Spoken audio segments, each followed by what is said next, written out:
Happy teachers day.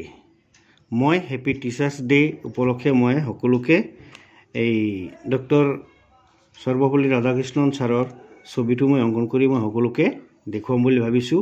আৰু এনেকৈ ছবি মানে আজিৰ দিনটোত এটা এটা ছবি আঁকিব পাৰিব লাগে, কাৰণ মই জাষ্ট প্ৰেক্টিছ কৰি মই দেখুৱাইছোঁ। এনেকৈ ফাৰ্ষ্ট এনেকুৱা এটা বনাব লাগে, এইটো এটা হ'ল। ইয়াৰ পিছত এনেকৈ এই ছবিটো দেখিলে এইখিনি দেখাৰ লগে লগে আমাৰ মনত এটা ছবি আহি যায়, একেবাৰে স্পষ্ট আহি যায় যে এইটো সৰ্বপল্লী ৰাধাকৃষ্ণন ছাৰৰ আকৃতি আহি গ'ল। এনেকৈ বনালোঁ। নেক্সট আমি ষ্টেপবোৰ কৈ দিছোঁ। এতিয়া তোমালোকে ইয়াৰ পৰা এনেকৈ টানিবা, এনেকৈ আহি গ'ল এনেকৈ, আৰু ইয়াৰ পৰা এনেকৈ আনি এনেকৈ। এইটো এইখিনি বেছি এটা স্পষ্ট হ'ব নহ'লেও হ'ব, এনেকৈ হৈ গ'ল। বা এতিয়া ইয়াৰ পৰা লাহেকৈ এইখিনি বনাই দিলোঁ। এইটো হ'ল কাণ, কাণৰ এই ছিষ্টেমটো বনাবলৈ হ'ল। বাছ আকৌ এইফালে এইটো কাণ, এনেকৈ বনাই দিলোঁ। তাৰপিছত তেওঁলোকৰ এই মাজডোখৰ পৰা ইয়াত আমি এটা সৰু বিন্দুৰ নিচিনা বনাই ৰাখিলোঁ। এইখিনি ৰখাৰ পিছত আমি কি কৰিব লাগিব, ইয়াত এনেকৈ আঁচ দুডাল একে লগালগি আঁচ দুডাল দি দিলোঁ, মানে চশমাৰ হেণ্ডেল। এইটো চশমা, ইয়াৰ পৰা এনেকৈ দি এইটো চশমা। এই চশমাটোক আমি অলপমান এনেকৈ ঘূৰাই দিলেই চশমাৰ আকৃতি আহি যাব। এইটো অলপ কম হৈছে, এনেকৈ। বাছ এইটো চশমা হৈ গ'ল। এতিয়া এইটো হ'ল নাক, মানে নাকৰ ওপৰত চশমাৰ হেণ্ডেলডাল এনেকৈ বহি থাকে। এইখিনি অলপমান চেলাউৰি আঁকি দিলোঁ, এইফালে হৈ গ'ল। এতিয়া কাণটো হ'ল এইটো চশমাৰ হেণ্ডেল, এইখিনি। এতিয়া এইটো চকু, বাছ হ'ল এয়া চকু। এতিয়া এইটো চকু,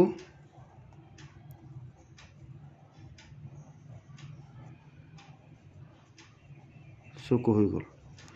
এতিয়া আমি এনেকৈ আহি এইটো নাক,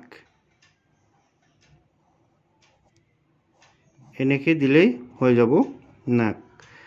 এইটো নাকৰ ফুটা এনেকৈ যাব, ইয়াৰ পৰা আকৌ এনেকৈ উঠিব, মানে এইটো নাকৰ ফুটা। এইখিনি নাক, এইটো হৈ গ'ল। তাৰপিছত এইখিনিত আৰু এটা ফুটা সৰুকৈ ধৰি আমি কি কৰিব লাগে, এইখিনিৰ পৰা এনেকৈ ইয়াত এনেকৈ আনি দিলোঁ, ইয়াৰ পৰা এনেকৈ লৈ গ'লোঁ।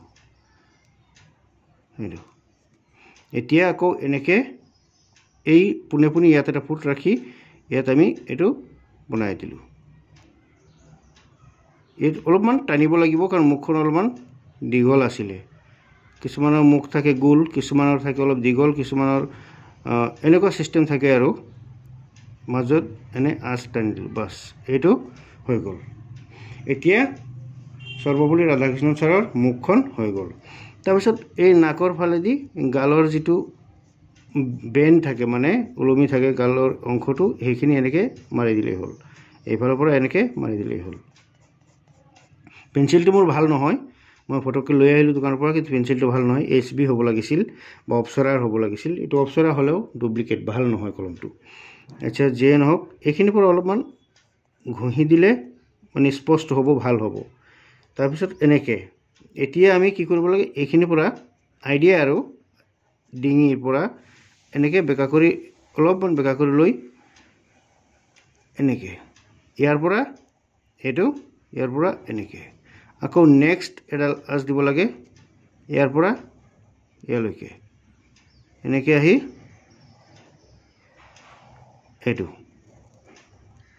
মানে কোটৰ কালাৰ, এনেকৈ বাউণ্ডাৰীটো দি ইয়াত এটা বোতাম বনাই দিলেই হ'ল। বাছ এতিয়া এনেকৈ আনি ইয়াত আমি ইচ্ছা কৰিলে এইখিনিত পোৱাই দিলে হৈ গ'ল।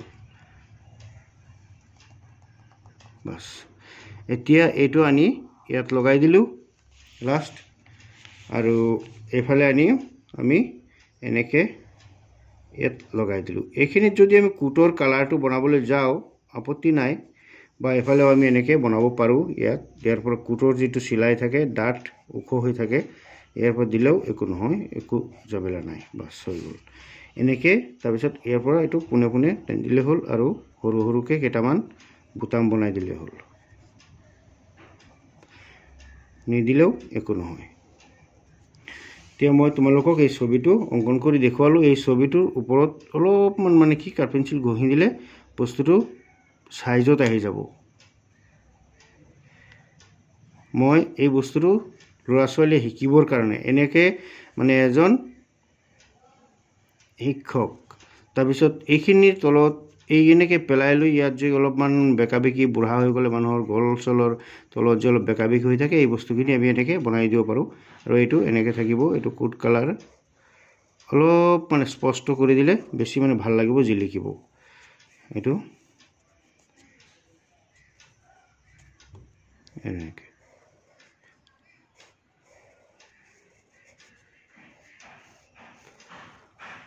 বাস ইয়াত এতিয়া এই ৰবাৰটোৰে